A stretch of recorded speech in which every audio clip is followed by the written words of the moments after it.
আপনি কাউকে ফোনপেতে ৫০০ টাকা ধার দিয়েছেন, সে দুদিনের কথা বলে নিয়েছে, কিন্তু ১০-১২ দিন হয়ে গেল আপনাকে আর টাকা দিচ্ছে না। আপনিও চাইতে পারছেন না।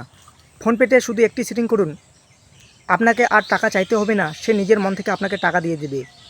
আমাদের মধ্যে এরকম অনেকে আছি, কোনো বন্ধু ফোন করলো, সে বলল আমাকে ফোনপেতে ২০০ বা ৫০০ টাকা পাঠাতো।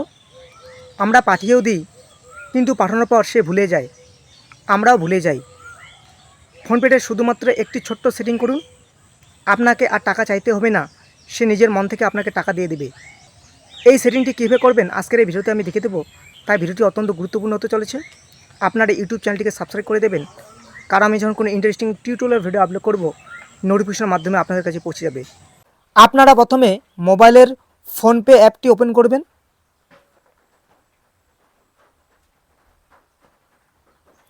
মানি ট্রান্সফারের ওইখানে একটা অপশন পাবেন, টু মোবাইল নাম্বার।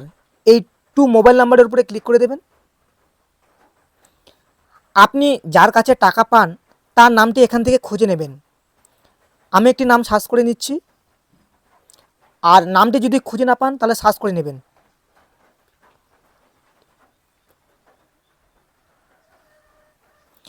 নামটি খুঁজে নেওয়ার পরে নিচে লেখা থাকবে enter amount or chat. Enter অ্যামাউন্টের জায়গায় আপনি তার কাছে যত টাকা পান সেই অ্যামাউন্টটি লিখে দেবেন। আমি ৫০০ টাকা লিখে দিচ্ছি। উপরে একটা ঘড়ির আইকন দেখতে পাবেন, এই ঘড়ির আইকনের উপরে ক্লিক করে দেবেন। এন্টার অ্যামাউন্টের জায়গায় পুনরায় আপনি ৫০০ টাকা লিখে দেবেন। আপনি তার কাছে যত টাকা পান তত লিখে দেবেন। আমি ৫০০ টাকা লিখে দিচ্ছি। ফ্রিকোয়েন্সি জায়গায় মান্থলি করা আছে, আপনি এটাকে ডেলি করে দেবেন, ডেলি। তারপর নিচে একটা অপশন পাবেন অ্যাড এ মেসেজ। মেসেজে লিখে দেবেন টাকাটা তাড়াতাড়ি দাও। লিখে দেওয়ার পরে নিচে যে একটা সেভ বাটন আছে, এই সেভ বাটনের উপরে ক্লিক করে দেবেন। সেভ বাটনের ওপরে ক্লিক করে দেওয়ার মাত্রই তার কাছে প্রত্যেক দিন একটি করে রিমাইন্ডার পৌঁছে যাবে।